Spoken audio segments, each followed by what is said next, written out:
penerima MBR yang tadinya misalnya 7 juta menjadi 8 juta di zona 1. Itu tadi adalah revisi MBR, masyarakat berpenghasilan rendah. Kalau tadinya untuk lajang 7 juta ke bawah, sekarang 8,5 juta. Alasan perevisian ini adalah supaya jangkauan penerima manfaat semakin luas. Tapi apakah alasan itu bisa kita sepakati dan kita setujui? Untuk saya pribadi tidak. Mohon maaf, saya tidak setuju. Kalau toh emang ingin berpihak kepada masyarakat kecil, rakyat kecil, ingin benar-benar jangkauannya semakin luas, yang diutamakan itu rakyat yang gajinya jauh di bawah UMR. Karena kalau mau ngitung jumlah, lebih banyak rakyat miskin dibandingkan rakyat kaya. Masa nggak memikirkan bagaimana batin perasaan rakyat kecil yang gajinya jauh di bawah UMR, Pak? Kalau yang gaji 8,5 juta hingga 12 juta dianggap berpenghasilan rendah, bagaimana itu rakyat yang gajinya jauh di bawah UMR? Mohon maaf nih, saya seumur hidup belum pernah ngerasain bagaimana rasanya atau mendapatkan gaji UMR. Saya belum pernah ngerasain atau menikmati gaji UMR.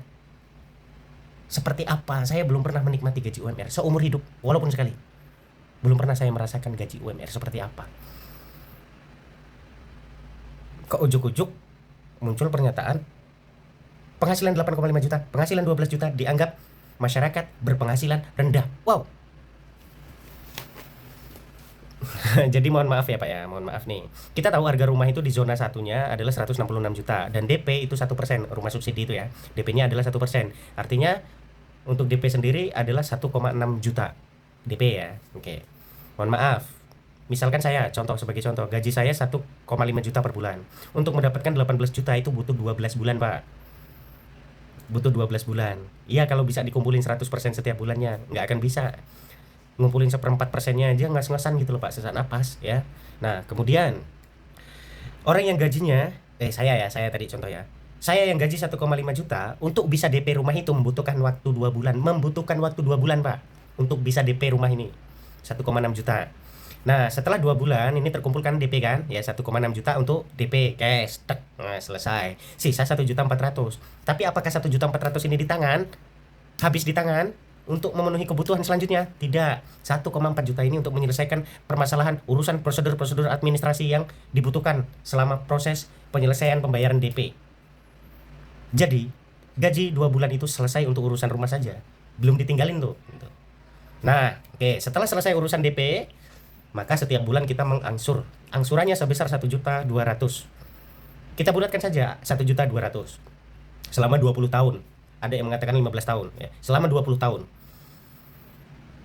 Setiap bulannya gaji 1,5 juta dipotong untuk menyicil rumah subsidi ini sebesar 1,2 juta. Sisa 300.000. Pertanyaan saya, ini sisa 300.000 nih.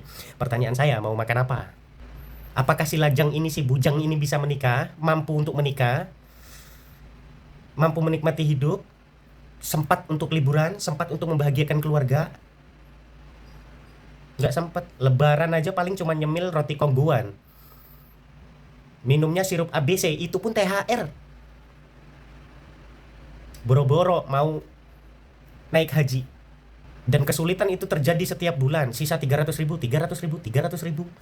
Untuk makan aja nggak cukup. Belum lagi kebutuhan yang lain nantinya gitu loh. Seharusnya kalau mau merevisi Pak, berpihaknya ke rakyat kecil. Bukan menaikkan kriteria yang tadinya 7 juta jadi 8,5 juta jadi 12 juta. Bukan itu. Yang direvisi bukan itu.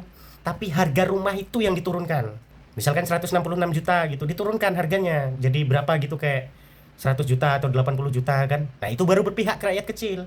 Baru penerima manfaatnya itu jelas ke rakyat kecil. Kalau gaji UMR masih oke lah, masih ringan gitu loh untuk ngangsur rumah dengan gaji yang segitu, masih oke. Tapi kalau gaji jauh di bawah UMR, mau makan apa? Yang gaji 1,5, 2 juta, 2,5, 3 juta, mau makan apa? Logis nggak sih alasan revisi karena untuk menjangkau, supaya jangkauan penerima manfaat semakin luas? Logis nggak? Ini rumah dibangun pakai pajak rakyat, uang rakyat. Seharusnya rumah ini dimanfaatkan untuk rakyat, penerima manfaatnya ya rakyat, terkhusus rakyat kecil. Karena jumlah rakyat kecil jauh lebih banyak dibanding jumlah orang kaya. Bukan kriterianya yang dinaikkan, tapi harga rumah itu yang diturunkan. Kalau nggak, naikkan nih gajinya.